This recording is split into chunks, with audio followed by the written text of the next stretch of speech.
ఈ దినాన యాకోబు సంతానంలో మరొక వ్యక్తిని గురించి మనము తెలుసుకుందాం. యాకోబు కుమారుల్లో మరొక వ్యక్తిని గత వారం ఆషేరు గురించి 2 వర్తమానం మనం విన్నాం. ఆషేరు 3 వర్తమానాలు విన్నాం. కాబట్టి ఈ దినాన మరొక కుమారుని గురించి మనం విందాం. ఆదికాండం 30వ అధ్యాయము 17-18 నేనే చదువుతాను, దయతో జాగ్రత్తగా గమనించండి. దేవుడు లేయా మనవి వినెను గనుక ఆమె గర్భవతి అయి యాకోబునకు 5వ కుమారుని కనెను. లేయా, నేను నా పెనిమిటికి నా దాసినిచ్చినందున దేవుడు నాకు ప్రతిఫలము దయచేసిననుకొని అతనికి ఇశ్శాఖరు అను పేరు పెట్టెను. చదువుబడిన వాక్యములో మనం చాలా జాగ్రత్తగా గమనిస్తున్నాం. యాకోబునకు మరొక కుమారుడు కలిగినాడు.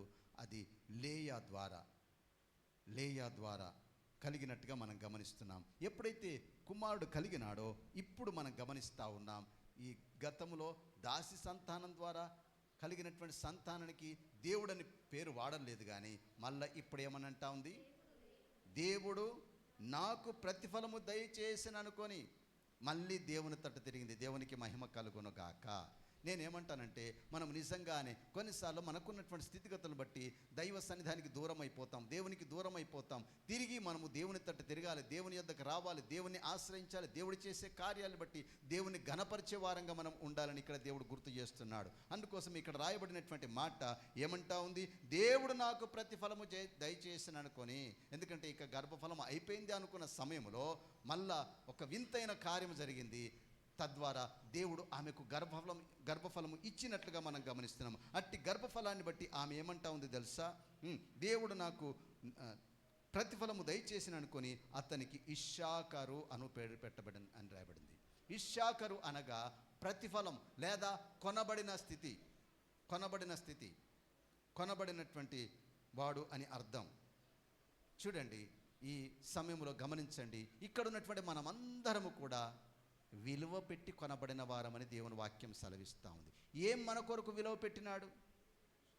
ఏమి మన కొరకు విలువ పెట్టి మనల్ని ఆయన కొనుక్కున్నాడంటే తన రక్తాన్నే క్రయధనంగా చెల్లించి అని రాయబడింది. హల్లెలూయా చెప్దాం. నిద్రపోదు, దయతో చురుగ్గా ఉందాం. ఇప్పుడే ఆరంభిస్తూ ఉన్నాను.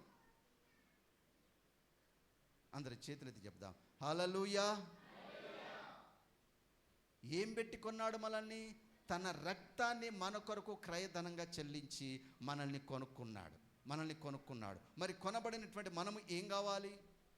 దేవుని వాక్యం సెలవిస్తూ ఉంది. కొరింథీయులకు రాసినటువంటి పత్రిక ఇందాక మనం చదువుకున్నటువంటి అధ్యాయంలోనే 1 కొరింథీ 6వ అధ్యాయం 20వ వచనాన్ని దయతో చదివి సహకరిస్తారా?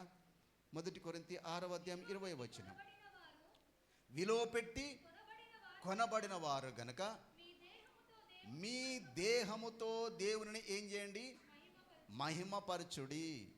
మన దేహముతో మనము దేవుణ్ణి మహిమపరచాలి. అందుకోసం మన దేవునికి మనము సంపూర్ణంగా సమర్పించుకోవాలి. కొనబడినటువంటి మనకు అంటే ఆయన మనల్ని కొనుక్కున్నాడు. ఇప్పుడు మనకు స్వేచ్ఛ ఉందా? లేఖనాల్లో మనం గమనిస్తూ ఉన్నాం. ఆ దినాల్లో పూర్వీకులు ఏం చేసేవారు? పాత నిబంధనల గలంలో అనగా ఓటీలో మనం గమనిస్తూ ఉన్నాం. కొద్ది మందిని కొనుక్కున్న తర్వాత వారు ఆ ఇంటికి వారు దాసీలుగా ఉండవలసిన వారై ఉన్నారు. ఏది చెప్తే అది చేయాలి. వారికి ఏముండదు? స్వేచ్ఛ ఉండదు. ఇప్పుడు మనమందరం కూడా ఆయన చేత కొనబడిన వారమైతే ఇప్పుడు మనము ఏం చేయాలన్నట? అందుకోసమే రాయబడింది 7:23, అక్కడే 7:23, మీరు విలువ పెట్టి కొనబడిన వారు గనక మనుష్యులకు దాసులు కాకుడి. చాలండి. కొనుక్కున్నది ఎవరు మనల్ని? మీ పక్కున్న వారితో అసలు నిన్ను కొన్నది ఎవరని అడగండి. అసలు నిన్ను ఎవరైనా కొన్నట్టు నీకు తెలుసా లేదా అని అడగండి. ఎవరు కొనుక్కున్నారు మనల్ని? దేవుడే తన సొంత రక్తం ఇచ్చి కొనుక్కున్నాడు. మరి కొనబడినటువంటి ఇప్పుడు మనము ఏం కావాలన్నట్ట? ఆయనకే దాసులుగా ఉండాలన్నట. ఎవరికి దాసులుగా ఉండాలి? సరే, ఇప్పుడు మనం మనుషులను కొనుక్కోలేదు. ఎందుకంటే ఇప్పుడు యోసేపు అమ్మబడినాడు. అమ్మబడిన తర్వాత ఎక్కడికైతే అమ్మబడినాడో ఆ ఇంట ఉన్నాడని ఇందాక గమనించినాం కదండి. అయితే గమనించండి, ఇప్పుడు మీరు రకరకాల వస్తువులు కొనుక్కున్నారండి. ఎంతమంది దగ్గర వస్తువులు ఉన్నాయి? మీ ఇంటి నిండా రకరకాల వస్తువులు కొనుక్కునే వచ్చినాయా? కొనుక్కుంటూనే వచ్చినాయి కదా. దేవుని కృప ద్వారా మీకు ఇచ్చిన దేవుడి శక్తి సామర్థ్యం బట్టి ఎన్నో వస్తువులు కొనుక్కున్నారు. మరి ఏ వస్తువు అయినా మీ మీద తిరగబడతా ఉందా? పని చేయకపోతే ఏం చేస్తున్నారు? పోయి రిపేర్ అనే చేయించుకొని మళ్ళా ఇక్కడ ఉన్నారా లేదా? అసలు మీరు రిపేర్ అనే చేయించుకొని ఏం చేస్తున్నారు? దేవుడు కూడా ఏమంటాడు తెలుసా? ఒరే నాయనా, నేను మిమ్మల్ని కొనుక్కున్నాను కాబట్టి మీరు నాకేం చేయాలి? పని చేసి పెట్టాలి. అర్థమైన వారు దేవుడు నన్ను కొన్నాడు, నేను దేవునికి దాసుడిగా ఉండాలి, దాసురాలుగా ఉండాలి, నాకంటూ స్వేచ్ఛ లేదు. ఈ మాట చెప్తలేరే? నాకంటూ స్వేచ్ఛ లేదు, నా యజమాని ఏది చెప్తే అది చేయాలి నేను. చెప్తలేరు దయతో. నిజంగా మీరు కొనబడిన వారైతే ఈ మాట ధైర్యంగా చెప్తారు. నన్ను నా యేసయ్య కొనుక్కున్నాడు, నేను యేసునికి దాసులను. పేరు పెట్టుకున్నంత మాత్రాన కాదు. నేను యేసుదాసు, క్రీస్తుదాసు, మరియ దాసు, ఏదేదో దాసులని పెట్టుకుంటున్నారు కానీ అస్సలు ఆయనకు దాసులుగా ఉండవలసిన వారంగా ఉండలేకపోతున్నాం. చాలామంది పేర్లు భలే పెట్టుకుంటారు కానీ ఆ యజమానుడు ఇటు పిలితే అటు తిరుగుతూ ఉంటారు. నువ్వు అలా ఉన్నావేమో. అలా ఉంటే ఈ ఉదయకాలపు వేళ దేవుడు మాట్లాడుతున్నాడు, మనము ఇప్పటికైనా మనము ఆయనకు దాసులమై ఉందుము గాక. చూడండి, లూకాసు వార్తలో అద్భుతమైన మాట రాయబడింది. తన యజమానుని చిత్తమెరిగి ఉండియో. నేను మీకే అప్పచెప్తున్నాను, ఎందుకంటే మీరు లేఖనాల్లో పూరు కనబడతా ఉన్నారు. నేను మాట అందిస్తాను, మీరు దాన్ని వెతికి పట్టుకొందురు గాక. తన యజమాని చిత్తమెరిగి ఉండియో అలాగు చేయని వానికి అనేకమైన దెబ్బలు తగులుతూ ఉన్నాయట. ఎందుకు తగులుతూ ఉన్నాయి? ఎందుకు ప్రవ్వా ఈ రోగము? ఎందుకు ప్రవ్వా ఈ శ్రమ? ఎందుకు ప్రవ్వా ఈ నష్టము? ఎందుకు ప్రవ్వా ఈ బాధ? ఎందుకు ప్రవ్వా ఈ కన్నీరు? అంటే అసలు నువ్వు ఆయన చిత్తాన్ని జరిగిస్తున్నావా? నేనంటాను, ఆయన చిత్తాన్ని జరిగిస్తూ కూడా ఒకవేళ నువ్వు ఆ వేదన, దుఃఖము, బాధ అనుభవిస్తే నిత్యముగా ఆయన నీకు ఆ దుఃఖములో, ఆ బాధలో, వేదనలో నీకు తోడుగా ఉండి నిన్ను బలపరుస్తాడు. వాటన్ని తట్టుకునే శక్తి, సామర్థ్యమును దేవుడు నీకు ఇస్తాడు. ఈ దినాల్లో చాలామంది వాటిని తట్టుకోలేకనే చాలామంది ఏం చేస్తున్నారు తెలుసా? నిజంగా సిగ్గుచేటు ఏంటంటే క్రైస్తవులే ఆత్మహత్యలు చేసుకుంటున్నారు, క్రైస్తవులే సూసైడ్ చేసుకుంటూ ఉన్నారు. ఇక అలాంటి సమాధుల దగ్గరికి వెళ్ళి మేము సమాధి కార్యక్రమం నిర్వహించక తప్పదు. ఇది ఎట్లా చచ్చిపోయిందంటే దేవుని మాట వినక చచ్చిపోయిందని చెప్పగలమా? చెప్పినా అక్కడున్న వాళ్ళందరూ నేను వీడు చూసినావా, యేసయ్య ఈయనను కొనుక్కున్నాడట, యేసయ్య మాట వినకుండా తాగినాడు, తిరిగినాడు, వ్యభిచరించినాడు, దొంగతనం చేసినాడు, అబద్ధాలు ఆడినాడు, వీడు చచ్చిపోయిండు అని చెప్పేసి మేము చెప్పగలమా? చెప్పినా అక్కడున్న వారిగా మరొకసారి చెప్పండి సంగమా. అందుకోసమే ప్రభు ప్రేమను బట్టి కోరుతున్నాను, ప్రభు మనల్ని కొన్నాడు. నమ్మిన వారు ఏమన్నా చెప్పచ్చు, ఆమెనండి, హల్లెలూయానండి. ప్రభు నన్ను కొన్నాడు, ప్రభుకు నేను దాసుడనై ఉందును గాక. ఏమో స్వరాలు లేవా? తిని రాలేదా? గరం గరం ఛాయ్ పెట్టా పాస్టర్మ్మ గారు. ఇలా అట్లా తాగన్నా కొద్దిసేపు వాక్యం వింటారేమనిపిస్తుంది. నిద్రపోతున్నారు. ఛాయ్ పెట్టిపోయమంటానా? చెప్పండి. మంచి డికాషన్, వేడి డికాషన్ తీసుకురమ్మంటారా? వంతలో పోగానే ఇక మంచిగా మెలకు వచ్చును గాక. అరే మీరు కనీసం స్పందిస్తలేరు. అసలు ఇక్కడ ఉన్నారా? నాకెట్లా ఉందంటే ఏదో చచ్చిపోయిన వాళ్ళకు నేను వాక్యం చెప్పినట్టుంది. అట్లా ఉండడానికి వీల్లేదు. మీరు కదలిక మీలో ఉండును గాక. పురుషుల నోటి ఒక్క మాట వినమల్లకి ఇక్కడ ఉన్న కొద్ది మాట వినబడింది. హల్లెలూయా. చేతులెత్తి మరి గట్టి చెప్దాం హల్లెలూయా.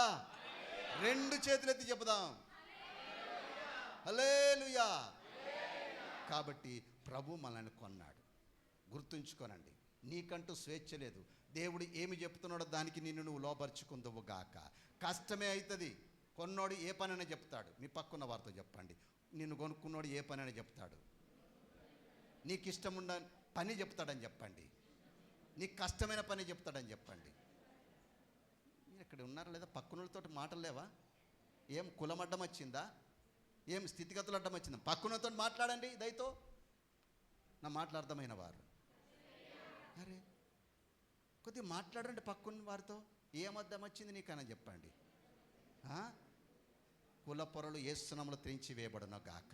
స్థితిగతుల పొరలు యేసునామములో త్రెంచి వేయబడును గాక. పక్కన్న వారితో మాట్లాడంత గుడ్లు అప్పగించు చెప్పండి. దేవుడు నిన్ను కొనుక్కున్నాడు, ఆయన మాటకు లోబడు.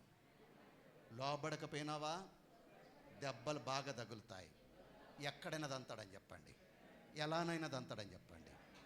ఆయన తన్నులకు మనం తట్టుకోగలమా చెప్పండి? అందుకోసం ఆయన తన్నకుండా జాగ్రత్త పడదుము గాక. హల్లెలూయా. బైబిల్లో ఒక మాట రాయబడింది. ఒక ఆయననట తన స్వబుద్ధిని ఆధారం చేసుకొని చేస్తూ ఉంటే ఏమంటాడు తెలుసా? స్పిన్ బౌలింగ్ చేస్తాడట. యెషయా గ్రంథంలో రాయబడినటువంటి మాట. ఏ బౌలింగ్ అట చెప్పండి? మన భారతదేశంలో క్రికెటర్లు స్పిన్ బౌలింగ్కు పెట్టింది పేరట.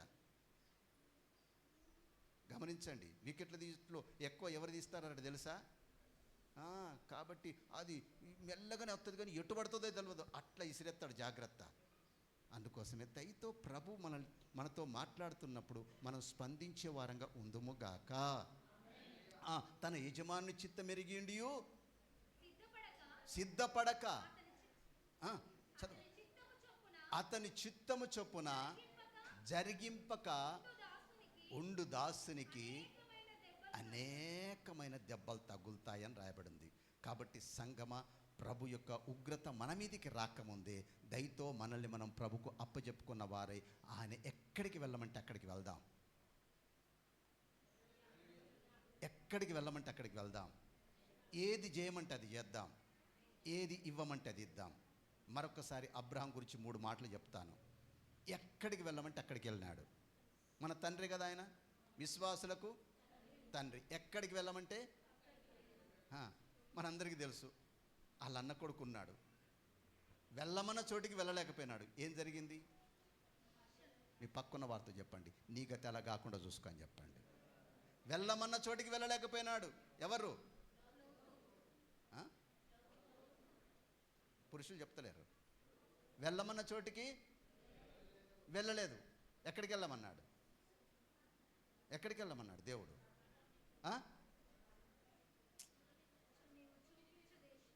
హల్లెలూయా. నువ్వు ఎక్కడికి వెళ్ళమంటే అక్కడ ఉండడమే నీకు క్షేమకరం. అక్కడికి వెళ్ళమంటే అబ్బా నా వల్ల కాదయ్యా అని చెప్పేసి ఏం చేసినాడు తెలుసా? నేను అంత దూరం పోలేను, ఇదిగో ఇక్కడ ఒకటి ఉన్నది ఊరు, ఇదైతే నాకు బెటర్ అని అక్కడికే వెళ్ళినాడు. జరిగిన ప్రతిఫలం మీ అందరికీ తెలుసు. ఇక ఆయన భార్యనైతే వెళ్ళమంటుంటే వెళ్తూ ఉంటేనే ఏం చేసింది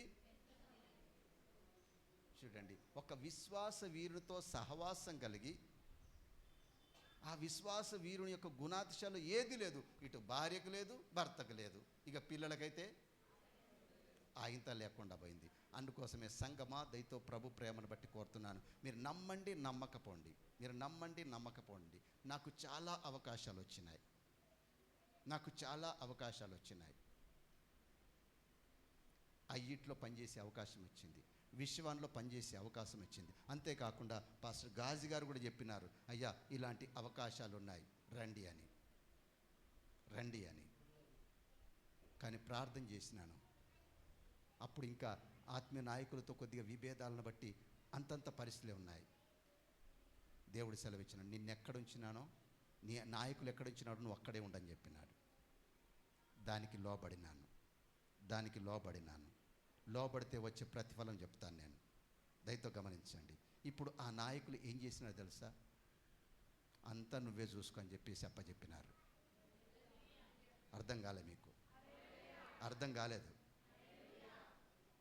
పరిచర్యలో నమ్మకంగా ఈ పరిచర్యలో కొనసాగినందుకు ఏమన్నారు తెలుసా? అంతా నీది అని అన్నారు. ఏంటిది? నువ్వు చేసుకున్నంత చేసుకో అని చెప్పినారు. దేవునికి మహిమ కలుగును గాక. ఎవరు వదులుకుంటారండి? ఎవరు వదులుకుంటారు చెప్పండి? అందుకోసమే దేవుడు ఎక్కడికి వెళ్ళమంటే అక్కడ ఉండడం నీకు దీవెనకరం. మీ పక్కన వారితో చెప్పండి, పక్కన వారితో చెప్పండి, ఎక్కడికి వెళ్ళమంటే అక్కడే ఉండడం నీకు దీవెనకరం అని చెప్పండి. నేను ధైర్యంగా చెప్తున్నాను, మీరు ఎక్కడోళ్ళ కాదు, నేను ఎక్కడోన్నా కాదు. దేవుడు ఉండమన్న చోట ఉంచినందుకు దేవుడిచ్చిన ప్రతిఫలం అది. నువ్వు దేవుడు చేయమన్నది చేస్తే నీకు వచ్చే ప్రతిఫలం అంత గొప్పగా ఉంటుంది, అంత గొప్పగా ఉంటుంది. అందుకోసమే దేవుని మాటకు అవిధేయంగా మనం ఉండొద్దు, దేవుని మాటకు విధేయంగా మనం ఉందము గాక. మొన్న కూడా మా ఆత్మీయ నాయకులతో పంచుకుంటా ఉన్నాను, మాటల్లో మాట వచ్చింది, దేవుడు నమ్మకస్తులకు ఏ మేలు చేయక అంటే నమ్మకత్వాన్ని బట్టి ఈ స్థితిలో ఉంచినాడని చెప్పినాను. లేకపోతే అవకాశాల కొరకు ఎదురు చూస్తూ ఉంటే అప్పుడే ఒక మన ఆర్గనైజేషన్ వారు ఏమన్నారు తెలుసా, అయ్యగారు మీకు కారు కూడా మేము ఏర్పాటు చేస్తామని అన్నారు. నాకు కారు వద్దు, ఏమొద్దు, నాకున్నది 2 కార్ల బండి అని చెప్పినాను నేను. అప్పటికి నాకు మంచి వాహనం ఉంది, ఆ మధ్యలో కొనుక్కున్నాను. మన సీనన్నకు తెలుసు, మీకారికి తెలుసు, వాళ్ళ ద్వారానే వెళ్ళి తీసుకొని వచ్చున్నాను. చూడండి సంగమా, అందుకోసమే ఇచ్చిన దాంట్లో మనం నమ్మకస్తులంగా ఉందుము గాక. దేవుడు మనకు ఏ బాధ్యత అప్పచెప్తున్నాడు దాంట్లో నమ్మకస్తులంగా ఉందుము గాక. మనుషులు అనుకునేటోళ్ళు అనుకుంటారు, వీళ్ళకి అయ్యగారు కొనిచ్చిండు, అయ్యగారు ఎవ్వడు కొనియలేదు. నేను ధైర్యంగా చెప్తున్నాను. ఆర్గనైజేషన్ ఉన్నప్పుడు ఒక వెహికల్ ఇచ్చినారు, మీకు తెలుసు అనుకుంటా, కొద్దిమందికి రాజ్దూత్ అనే బండి ఇచ్చినారు. అల్లంపల్లి నుంచి వస్తే లీటర్, ఇటు నుంచి అటుపోతే లీటర్. భలే తాగేది, దాన్ని మోయడం నా వల్ల కాలేదు. 1 లీటర్ పాస్టర్ గారు, పోయేటప్పుడు 1 లీటర్, వచ్చేటప్పుడు 1 లీటర్. అప్పుడు 40 రూపాయలు ఎంతనో ఉండే, అది పోయడమే నాకు బాధ అయ్యేది. ఇక లాస్ట్కు మీకాల దగ్గరనే అనుకుంటా 2-3 సార్లు కిరోసిన్ తీసుకున్నాను. స్టార్టింగ్ పెట్రోల్, రన్నింగ్లో కిరోసిన్, అట్లా కొద్ది రోజులు పనిచేసినాడు, ఎందుకంటే మోయలేకపోయేవాడిని. సంగమా, అందుకోసమే ఇచ్చిన దాంట్లో నమ్మకంగా ఉండాలి. చివరికి చేతులేదు చెప్పినాను, అయ్యా దీన్ని నడిపే బదులు నా సైకిల్ నడుపుకున్నది నయమని చెప్పినాను. ఎందుకంటే అప్పుడున్నటువంటి పరిస్థితుల మధ్యలో మాకున్నటువంటి ఇచ్చే ఆదాయం కూడా చాలా తక్కువ ఉండేది. దాంట్లో మేము 2 దశభాగాలు ఇస్తూ అలా పరిచయం చేసినాం. దేవునికి స్తోత్రం. అలాంటి పరిస్థితుల మధ్యలో ఈ స్థాయిలో నిలబెట్టినాడు. అందుకోసమే మీ పక్కన వారితో మరొకసారి చెప్పండి, దేవుడు వెళ్ళమన్న చోటుకి వెళ్ళని చెప్పండి, దేవుడు చేయమన్నది చేయాలని చెప్పండి. ఏం చేయమన్నాడు దేవుడు? ఆ వయసులో దాదాపుగా 90 ఏళ్ళ వయసు దాటుతూ ఉంది. ఆ సమయంలో సున్నతి చేసుకోమన్నాడు. శరీర సంబంధమైనటువంటి సున్నతి, అది చాలా కష్టం, నువ్వు చేసుకో, నీ కుమారునికి చెప్పమన్నాడు. గమనించండి, అంటే ఇది ఒక నిబంధనకు సాదృశ్యం. మనము దేవునితో ఒక నిబంధనలోనికి వచ్చుదము గాక. అందుకోసం ఇందాక పాడుకుంటున్నాం, అబ్రహాముతో నిత్య నిబంధన చేసి,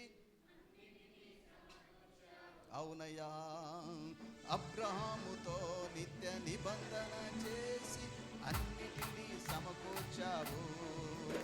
నీవు నిన్న నేడు రేపు నిరంతరము, నా సర్వం నీవే యేసు. నీవు నిన్న నేడు రేపు నిరంతరము, నా సర్వం నీవే యేసు. చెబుదాం,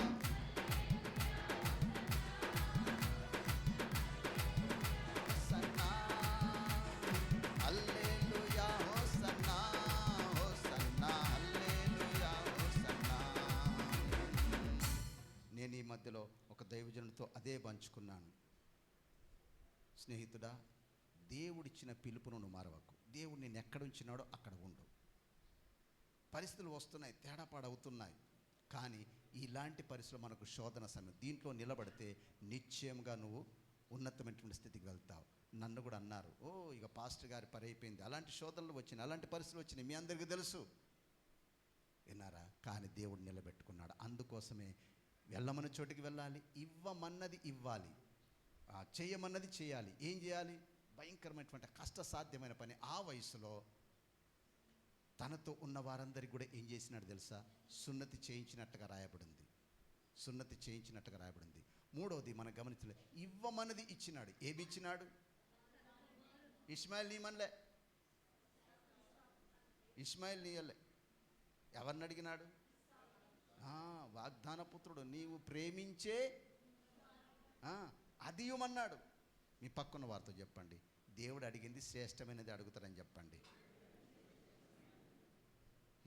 అందుకు కుంటిది మెంటిది గుడ్డిది ఆయనకు అద్దు, అలాంటివి ఆయనకు అక్కర్లేదు. ఆయనకి ఇచ్చేదంతా ఏం కావాలి? శ్రేష్టమైనది కావాలి. అలా ఇచ్చినప్పుడు నిశ్చయంగానే దానికి బదులు ఏం జరిగింది? అద్భుతమైన కార్యము. అంటే వెనుదీయక వీయడానికి ఇష్టపడ్డాడు. అందుకోసమే రాయబడింది, దీన్ని బట్టి నువ్వు దేవునికి భయపడువాడవని. హల్లెలూయా. కాబట్టి సంగమా, ప్రభు ప్రేమను బట్టి కోరుతున్నాను, మన యజమానుడు ఆయన. మన యజమానుడు యేసయ్య. నన్ను కొనుక్కున్నాడు ఆయన, విలువ పెట్టి కొనుక్కున్నాడు. నేను ఆయనకు లోబడుదును గాక. మీ పక్కన వారితో చెప్పండి, నువ్వు కూడా లోబడాలని చెప్పండి. చెప్పండి, ఇరువైపులు చెప్పండి, నువ్వు లోబడాలి, నేను లోబడాలని చెప్పండి. అప్పుడే వచ్చే ఉగ్రత నుంచి, వచ్చే శ్రమల అనుభవం నుంచి మనం తప్పించబడతాం. దేవునికి స్తోత్రం, దేవునికి మహిమ కలుగును గాక. హల్లెలూయా. చూడండి, తెలుసు, యోబుకు తెలుసు. అందుకోసమే ఆయన చిత్తము అది కాబట్టి అన్నిటిని ఓర్చుకున్నాడు. తర్వాత వచ్చింది ఏంటిది? Double blessing. ఎంతమందికి కావాలి? నాకు రెండంతల ప్రతిఫలం కావాలా? నాకు రెండంతల ప్రతిఫలం కావాలా? యోబులాగా తట్టుకో అని చెప్పండి. కట్టుకున్న భార్య ఏమన్నది? సావుమన్నది. పనులందరూ పోయినరు. స్నేహితులు వచ్చి మాటల మీద మాటలు, ప్రశ్నల మీద ప్రశ్నల వర్షం కురిపిస్తున్నారు. చివరికి దేవుడు ఏమంటాడు తెలుసా? ఇవన్నీ వ్యర్థమైన మాటలు మాట్లాడుతున్నాను, నీ ఫ్రెండ్స్ వచ్చి వీళ్ళ గురించి నువ్వు ప్రార్థన చేయనంటాడు. వీళ్ళ గురించి ప్రార్థన చేస్తే జరిగిన కార్యం ఏంటిది? దేవునికి మహిమ కలుగును గాక. కాబట్టి దయతో మనము దేవునికి దాసులంగా ఉందాం. దేవుడిచ్చే ప్రతిఫలము చేత నింపబడదాం. అంతేకాకుండా మనము చేసే ప్రతి కార్యానికి ప్రతిఫలం పొందుతామనే విషయాన్ని ఇక్కడ మీరు గమనించండి. అందుకోసమే చూడండి, గలతీయులకు రాసినటువంటి పత్రికలో ఈ అద్భుతమైన మాట రాయబడింది. గలతీయులకు రాసినటువంటి పత్రిక 6వ అధ్యాయం 7వ వచనం. మోసపోకుడి, దేవుడు వెక్కిరింపబడు. మనుష్యుడు ఏమి విత్తునో ప్రతిఫలం రావాలని ఏమో చేస్తాం కదండి. ఎంతమందికి పంట కావాలా? పంట అనేది రైతుకే కాదు. పంట అనేది రైతుకే కాదు. ఇక్కడ ఉన్నటువంటి మనం అందరము ఆశించేదే. మనం ఏమి విత్తుదమో చెప్పండి. ఏమి విత్తుదమో మనం ఏం విత్తుతున్నాం? ప్రేమను విత్తితే ప్రేమ అనే పంటను మనం కోరుకుంటాం. ద్వేషాన్ని విత్తితే ద్వేషం అనే పంటను మనం కోరుకుంటాం. అందుకోసమే మోసపోకుడి, దేవుడు వెక్కిరింపబడడు. మనుష్యుడు ఏమి విత్తునో. అంతేకాదు, హెబ్రీయులకు రాసినటువంటి పత్రిక 6వ అధ్యాయం 10వ వచనంలో ఇంకా ఈ అద్భుతమైన మాటను మీరు గమనించండి. మీరు చేసిన కార్యమును పరిశుద్ధుల దాకా మాకెందుకయ్యా? తోటోడు ఎటుపోతే మాకేంటి? తోటి విశ్వాసిని గౌరవించాం, తోటి మనకున్నటువంటి సేవకుల్ని గౌరవించాం. ఇక్కడ రాయబడినటువంటి మాట ఏమని రాయబడింది? మీరు చేసిన కార్యమును, మరీ ముఖ్యంగా ఈ ఎండాకాలంలో మీరు పరిశుద్ధులకు చేసిన ఉపచారము చేసి ఇంకనూ చేయుచుండుట చేత తన నామను బట్టి చూపిన ప్రేమను మరచుటకు దేవుడు అన్యాయస్తుడు కాదు. అంటే నువ్వు చేసిన దానికి ప్రతిఫలం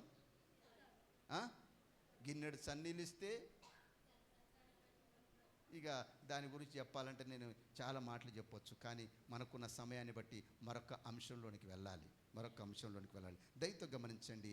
నువ్వేది చేస్తే అది పొందుకుంటావని చెప్పండి. ఏది విత్తితే అదే పంటను కోసుకుంటామని చెప్పండి. చెప్పరా మీరు? ఒక ఘాటైన మాట అనమంటారా? మరి అనకముందే పక్కున్న వారి వైపు చూడు. నువ్వేం చేస్తావో దాన్ని ప్రతిఫలం పొందుకుంటావని చెప్పండి. హల్లెలూయా. మా పురుషులకైతే భలే సిగ్గు, పక్కునోళ్ళతోటి మాట్లాడరు. పనికిరాని ముచ్చట్లు పెట్టమని పగలబడి నవ్వుతూ ఉంటారు. దేవుడు ఇక్కడ చెప్పమన్నది, దేవుని సేవకుడికి చెప్పమన్నది చెప్పట్లేదు. మీరు జాగ్రత్త, దేవుని ఉగ్రత రాకుండా జాగ్రత్త పడదుము గాక. హల్లెలూయా.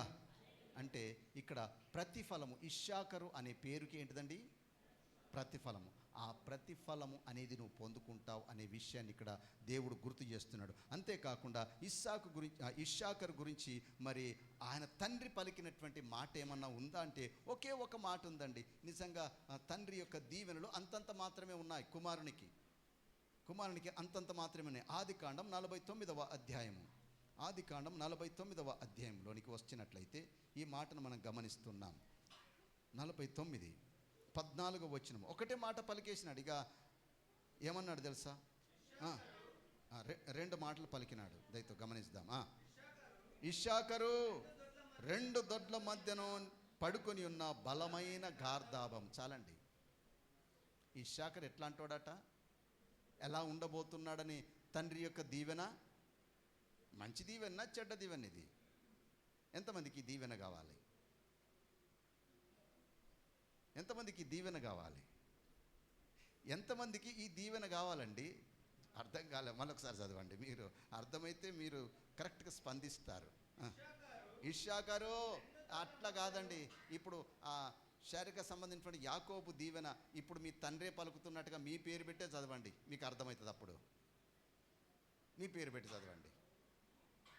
ధైర్యం కావాలి, మరి ధైర్యం కావాలి.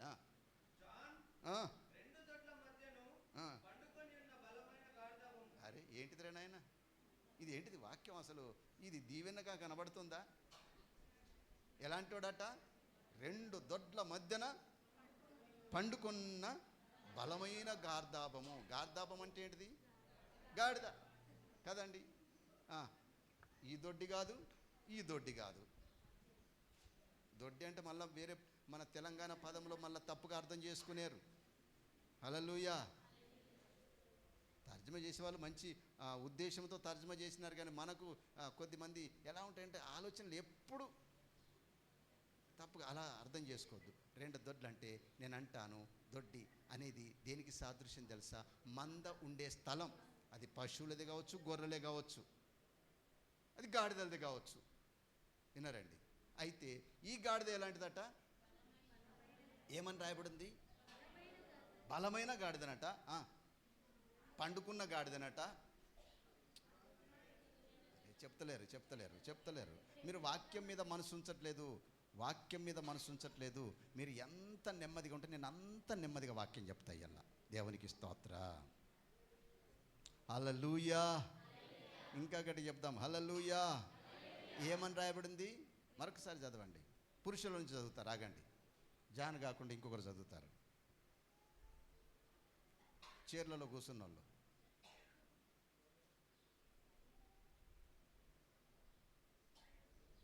ముత్యాలేం పడిపోవు. చదవండి దయతో. నరసన్న చదువుతాడు నాకు తెలుసు. ఇంకెవరు చదవండి.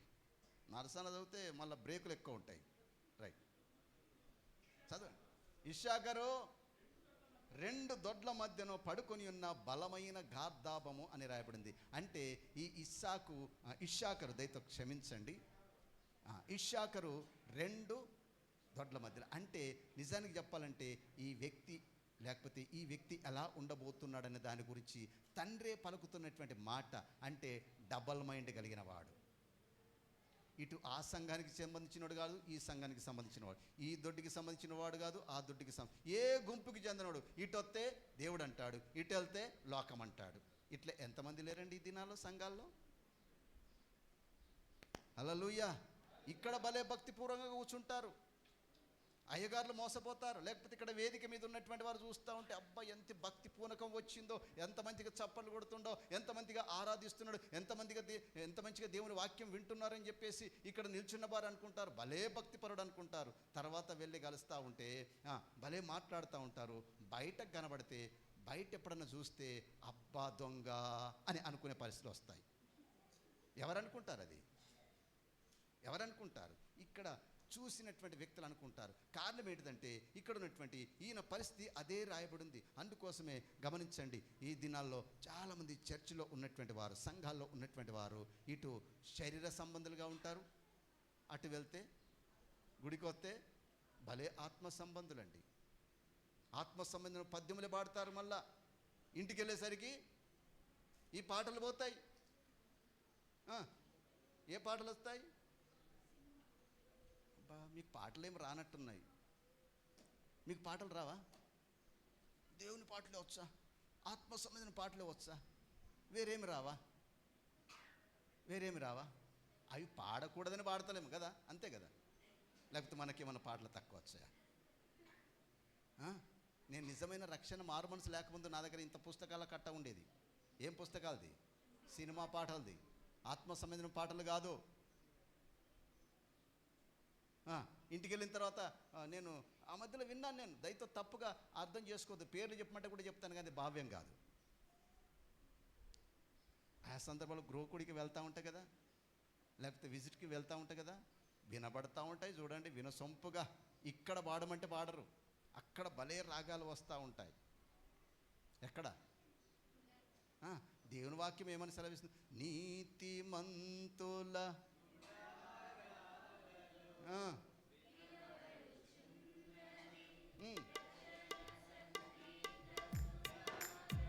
అబ్బా, నీతిమంతుల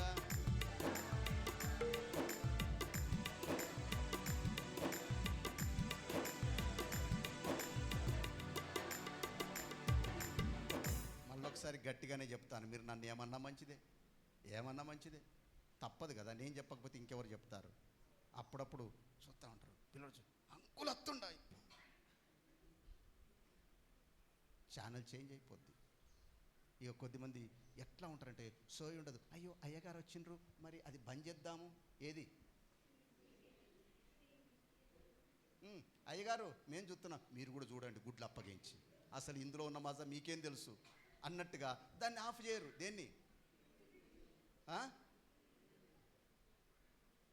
ఇట్లాంటల్లో మనం కూడా కదండి ఉన్నామా? అలాంటి స్థితిగతుల్లో దయతో గమనించండి. మరి కనీసం తోటి విశ్వాస వచ్చినప్పుడన్నా, లేకపోతే సేవకులు వచ్చినప్పుడన్నా మనకేముండాలి? కొద్దిగా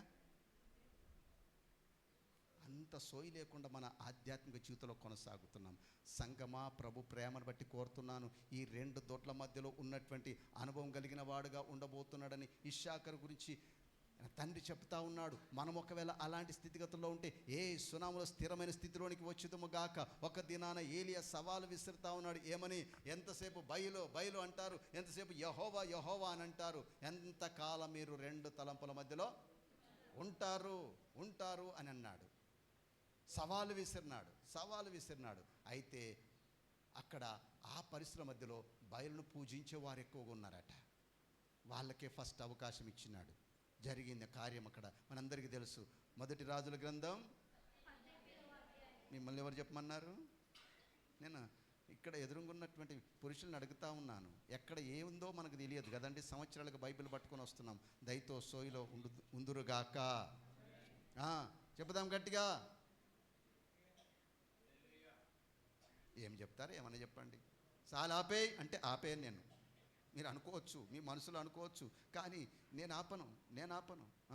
గమనించండి. అందుకోసమే సంగమా, ప్రభు ప్రేమను బట్టి కోరుతున్నాను. ఇక్కడ రెండు తలంపుల మధ్యలో ఉన్నటువంటి స్థితిగతులు కలిగిన వారుగా ఉన్నారని రాయబడింది. అందుకోసమే అలాంటి రెండు తలంపుల మధ్యలో ఉన్నవారి గురించి ఒక అద్భుతమైన వాక్యము ఇక్కడ రాయబడింది. చూద్దామా ఒకసారి? ఇర్మియా గ్రంథం, దయతో క్షమించండి, యాకోబు రాసిన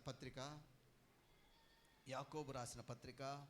ఇక్కడికి వస్తే జై బోలో జై బోలో, అక్కడికి వెళ్తే అర్థం కాల మీకు? ఇక్కడ ఉన్నారా లేదా? ఇక్కడికి వస్తే జై బోలో యీశు మసీహాకి జై బోలో. అక్కడికి వెళ్తే జై బోలో. ఇక్కడ కాదురా, అక్కడికి వెళ్తే. ఎక్కడికి వెళ్తే ఏమన్నా జై అనుడు ఒక్కటి వస్తుంది మనకు కదండి. వాడు ఏమన్నా బలకని అలా అంగీకరించకూడదు. ప్రభు ప్రేమను బట్టి కోరుతున్నాను. యాకోబు రాసినటువంటి పత్రిక 1:7 అంటే ఈ రెండు తలంపుల మధ్యలో ఉన్నటువంటి వారికి వచ్చే ప్రతిఫలం గురించి రాయబడింది. సంగమా, ఇంకా ఇక్కడికి వస్తే దైవ విధానాలు, ఇంటికి వెళ్తే మళ్ళీ లోక విధానాలు. దయతో సేవకులు చెప్పి సేవకులు నోరబోతా ఉంది.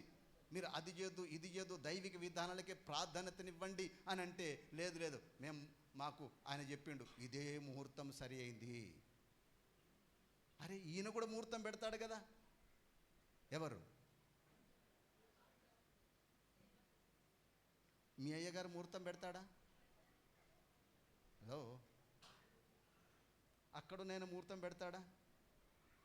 ఏది కరెక్ట్? మరి సేవకులను ఎంత రాంగ్ ట్రాప్లో పడేస్తారంటే, లేదన్నా అసలు ఇవాళ మంచిది కాదట. మంచిది కాదని ఎవడు చెప్పిండు నీకు? ఏ దరిద్రుడు చెప్పిండు? నేను అంటాను, మంచి దినం చెడ్డ దినం అని ఉందా లేఖనాల గమనిస్తే? చెప్పండి. ఆదికాండం 1వ అధ్యాయంలో గమనించండి, ఏదైనా చెడ్డ దినం ఉందా? వాడంటాడు శాస్త్రాలు ఏదో ఇక వర్జం ప్రవేశిస్తుంది, కొద్దిగా జాగ్రత్త. ముహూర్తానికే ఏం కావాలి? ఈ ముహూర్తం పెట్టినోడు చక్కగా పెళ్లి చేయడు, ముహూర్తానికి చేస్తాడా? అందుకోసమే సంగమా, దయతో ప్రభు ప్రేమను బట్టి కోరుతున్నాను, ఇక్కడ చాలా జాగ్రత్తగా గమనించండి. అట్టి మనుష్యుడు ద్విమనస్కుడై, ఇటు చెప్తే పాస్టర్ మాట ఈనాళ్ళ ఇటునడు, అక్కడి మాట ఇక్కడ మాత్రం ఇక చెప్పింది చేయక తప్పదు కదా. ఎందుకంటే ఇక్కడ దైవిక కార్యాలు మందిరం కాబట్టి, ఇది దైవిక కార్యాలకు నిలయంగా ఉన్నాడు కాబట్టి ఇక్కడ తప్పకుండా చెప్పింది చేయాల్సిందే. అందుకోసమే నేనంటాను, మీరు నన్ను ఏమన్నానండి, మీ గృహాల దగ్గర కాకుండా ఇంటి దగ్గర కార్యక్రమాలు నిర్వహించుకోండి. ఫంక్షన్ హాల్లో కాకుండా దేవుని మందిరంలో నిర్వహించుకోండి. దేవుడిచ్చిన స్థలం ఉంది, దేవుడిచ్చిన స్థితిగతులు ఉన్నాయి, వాడుకుందాం. దైవిక విధానంలో జరగనివ్వండి, దేవునికి మహిమ రానివ్వండి. మొన్నొక్కని చెప్తా ఉన్నాడు, నాకు తెలిసి, పాస్టర్ గారు మీ చర్చిలో భలే పెళ్లి జరిగిందని అంటా ఉన్నాడు. ఏం జరిగిందయ్యా అక్కడేం అంత వింతైన కార్యం ఏముండాలంటే, అరే మంచిగా పాటలు పాడినరు ఏంటిదట అలా చెప్తా ఉన్నాడు.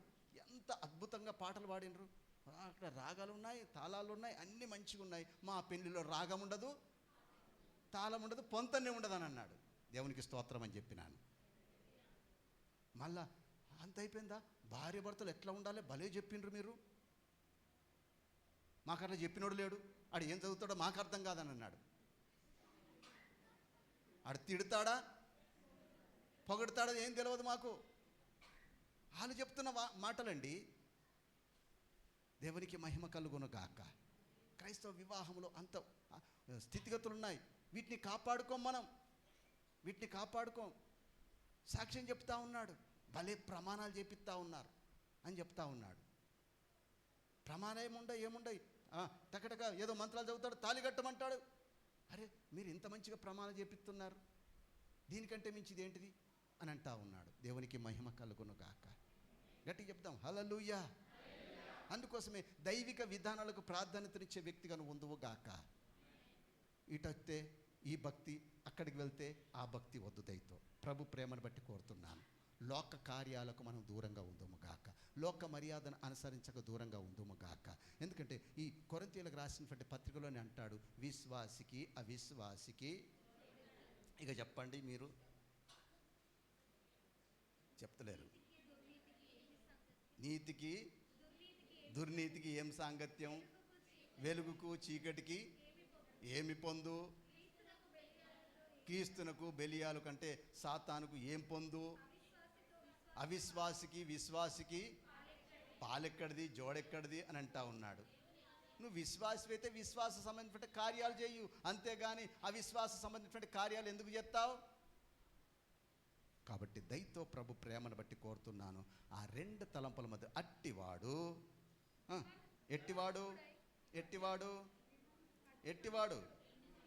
చెప్పండి. 7వ వచనం, అట్టి మనుష్యుడు ద్విమనస్కుడై తన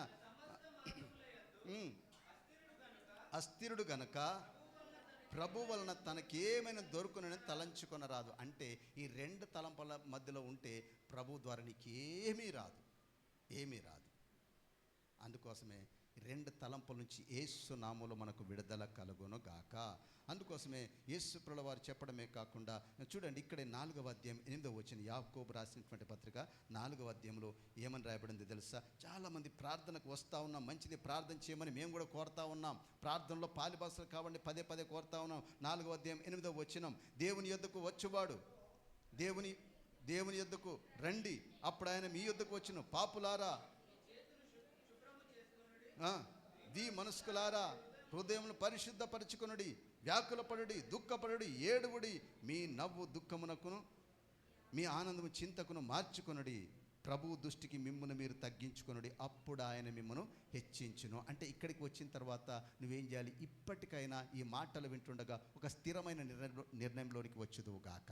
ఇంకా రెండు తలంపుల మధ్యలో జీవించకూడదు. అందుకోసమే యేసు ప్రభువు వారు ఈ మాట చెప్పినాడు. మత్తయి సువార్త 6వ అధ్యాయం, మత్తయి సువార్త 6వ అధ్యాయం. మీ అందరికి తెలిసిన వాక్య భాగాలు, నేను కొత్తగా ఏం చెప్పట్లేదు. మత్తయి సువార్త 6వ అధ్యాయం 24వ వచనం ఈ మాట రాయబడింది. ఎవడును ఇద్దరు యజమానులకు దాసుడుగా ఉండనేరడు. అతడు ఒకరిని ద్వేషించును, ఒకరిని ప్రేమించును, లేదా ఒకని పక్షముగా నుండి ఒకరిని తృణీకరించును. మీరు దేవునికిని సిరికిని, అరే అంటే దేనికి దాసులుగా ఉండద్దు? ఈ రోజుల్లో డబ్బు చెప్పిందలా చేస్తారు, డబ్బు చెప్పిందలా చేస్తారు. దేవుడు చెప్పింది మాత్రం సిరి అంటే ఎవరు? డబ్బు కోసం ఏదైనా చేస్తారండి దేవుని పిల్లలు. అలాంటి మనము ఉండడానికి వీల్లేదని దేవుని వాక్యం సెలవిస్తూ ఉంది. నాకు ఒక ఆయన తెలుసు, మన మధ్యలో ఉన్నాయననే, మన మధ్యలో ఉన్నాయననే నోటి కింద పడితే తీసుకొని కళ్ళకు అద్దుకుంటున్నాడు. అంటే నువ్వు ఎవరికి దాసుడు? ఎవరిని మొక్కుతున్నావు? ఎవరిని మొక్కుతున్నావు? అర్థం కాలే, నా మాటలు అర్థం కాలేదు. తీసుకొని ఏం చెప్తున్నావు? అది మళ్ళా పెద్ద ఇది కాదు, 10 రూపాయల నోటే. దాన్ని తీసుకొని కళ్ళకు అద్దుకునేది అద్దుకుంటున్నావు, దానికి మొక్కుతున్నావు, దానికి సాగిల పడతా ఉన్నావు. కాబట్టి దయతో ప్రభు ప్రేమను బట్టి కోరుతున్నాను. సరే పడిపోయింది, తీసుకొని జేబులో పెట్టుకోవచ్చు కదా, ఇంకా దాన్ని అద్దుకునే అవసరమా? ఆడు లోకస్తుడు చేసే కార్యం. ఆడు ఈ ధనమే దైవం అంటాడు. వాడు ఎవరు? మరి నీ సంగతి ఏంటిది? దాన్ని పోయింది నీకు దొరికితేనే నువ్వు దాన్ని ఏం చెప్తున్నావు? హల్లెలూయా. కాబట్టి సంగమా, ప్రభు ప్రేమను బట్టి కోరుతున్నాను. మనము ఎవడును చదువుతలేరు నాకు. ఎవడును ఇద్దరు యజమానులకు దాసుడు ఉండనేరడు. అయితే దేవుణ్ణే సేవించు, లేకపోతే లోకమునే సేవించు, లేకపోతే బయలునే సేవించు, లేకపోతే యెహోవానే సేవించు. ఇక అక్కడ సరే సవాలుగా తీసుకున్నాడు. నిజ దేవుని భక్తుడిగా అక్కడ ఒక బలమైన కార్యం జరిగితే అప్పుడు ఆ గుంపంతా ఇటు మరలి ఏమంటారు తెలుసా? ఎప్పుడు ఆ గుంపంతా ఇటు మరలింది. ఏ గుంపు? ఆ బయలును అంతవరకు కేకలేసి ఆరాధించి ఏమేమో చేసిన వాళ్ళు, గాయపరుచుకున్న వాళ్ళు, ఏమేమో చేసిన వాళ్ళు, ఇప్పుడు వీళ్ళు కూడా ఏమంటారు తెలుసా? యెహోవాయే దేవుడు అంటారు. నిజమే, స్థితిగతులు మారబోతున్నాయి. సంగమా, దయతో గమనించండి. ఇప్పుడు కొద్ది ఇబ్బందికరమైనటువంటి పరిస్థితులు మన దేశంలో కావచ్చు, రాష్ట్రంలో కావచ్చు, క్రైస్తవానికి రావచ్చు. కానీ ఒక దినం రాబోతా ఉంది, దేవుడుగా తను ప్రత్యక్షపరచబోతున్నాడు. నమ్మండి, నమ్మకపోండి, ఈ కార్యాలు జరగబోతున్నాయి.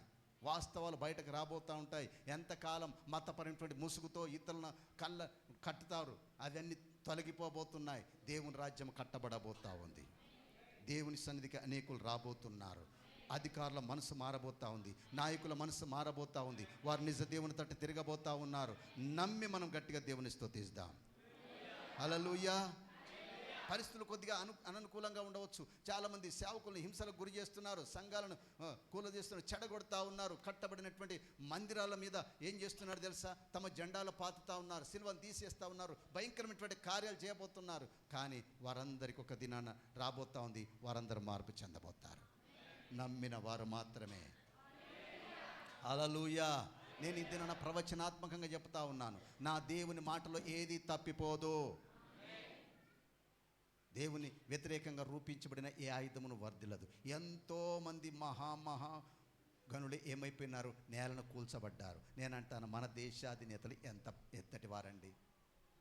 బలమైన సామ్రాజ్యాధినేతల లేఖనాలు మీరు చాలా జాగ్రత్తగా గమనించండి. ఒక అహష్వరోషు ఏంటిది, ఒక నెబుకద్నెజర్ ఏంటిది, బెల్షజర్, వీళ్ళంతా ఏమైపోయినారు? ఇక చారిత్రక విషయాల్లోనికైతే ఒక అలెగ్జాండర్, ఒక నెపోలియన్, ఒక హిట్లర్ ఏమైపోయినారు? కాబట్టి స్థిరమైన మనస్సు కలిగి నిజ దేవుణ్ణి మాత్రమే సేవించే వారంగా ఉందుముగాక. ప్రార్థన చేసుకుందాం. మనల్ని మనం సమర్పించుకుందాం. ఇశ్శాఖరు గురించి 2 మాటలు విన్నాం. ఇశ్శాఖరు అనగా ప్రతిఫలం. లేదా కొనబడిన స్థితి. కొనబడిన వాడు. అవును, నువ్వు చేసే ప్రతి కార్యానికి ప్రతిఫలం అనేది నువ్వు పొందుకోబోతావు. జాగ్రత్త. నువ్వు కొనబడినావు. దేవునికి దాసుడిగా ఉండు, లోకానికి కాదు దాసుడిగా. ఇశ్శాఖరు గురించి తండ్రి చెప్తా ఉన్నాడు, 2 దొడ్ల మధ్య ఉన్నటువంటి బలమైన గార్దాబం. దేనికి, ఏ దొడ్డికి, ఏ సంఘానికి, ఏ సంఘం అనే సహవాసానికి చెందినవాడు కాదు.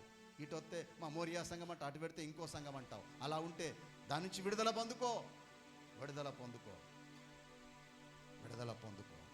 నిజ దేవుల్లో స్థిరంగా ఉండు. యేసు తప్ప వేరొక దైవం లేడు అనేటువంటి స్థిరత్వం, నిర్ణయంలో ఉండు. 2 తలంపుల మధ్య ఏ ప్రతిఫలము నీవు పొందుకోలేవు. ఏ ప్రతిఫలం నీకు రాదు, కూడదు కూడా. కాబట్టి ప్రవ్వా, విన్న వాక్యం ద్వారా ఇశ్శాఖరు గురించి 2 మాటలు విన్నాం ప్రవ్వా. 1, ఇశ్శాఖరు అంటే ప్రతిఫలము. అవును ప్రభా, మేము చేసిన ప్రతి దానికి ప్రతిఫలమునిచ్చే దేవుడవై ఉన్నావు, నీకు వందనాలయ్యా. ఇశ్శాఖరు అంటే కొనబడినవాడు. అవును, ఆ పుత్రదాత వృక్ష ఫలముల ద్వారా కొనబడినవాడు, దాని ద్వారా కనబడినవాడు. లేయా ఆ పుత్రదాత వృక్ష ఫలాన్ని బట్టి కొనుక్కున్నది.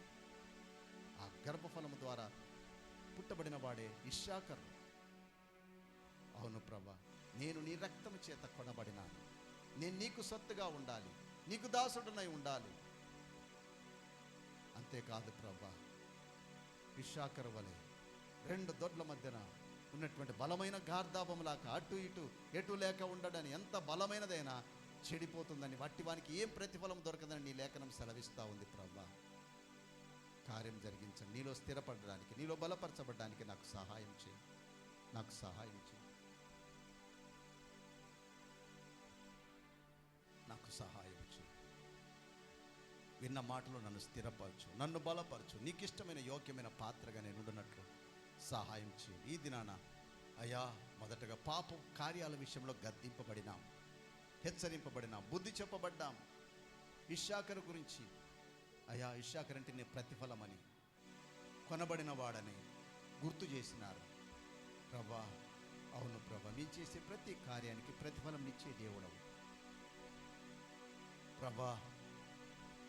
ఇక్కడిని విడిచిపెట్టకుండా నా జీవితానికి అనుభవించుకొని, ఒకవేళ పాపంలో ఉంటే నేను పరిశుద్ధుడున్నాను, నిన్ను సేవించగట్టుకు సహాయం చేయండి. ఒకవేళ కీడు చేసి, కీడు అనే విత్తనాన్ని విత్తి కీడనే పంట కోసే వ్యక్తిగా ఉంటే, ఇప్పటి నుంచి నా మనసు మారుకొని మేలు అనే విత్తనాన్ని వేయుదునుగాక. మేలును ప్రతిఫలంగా నేను పొందుకోవాలి ప్రభా.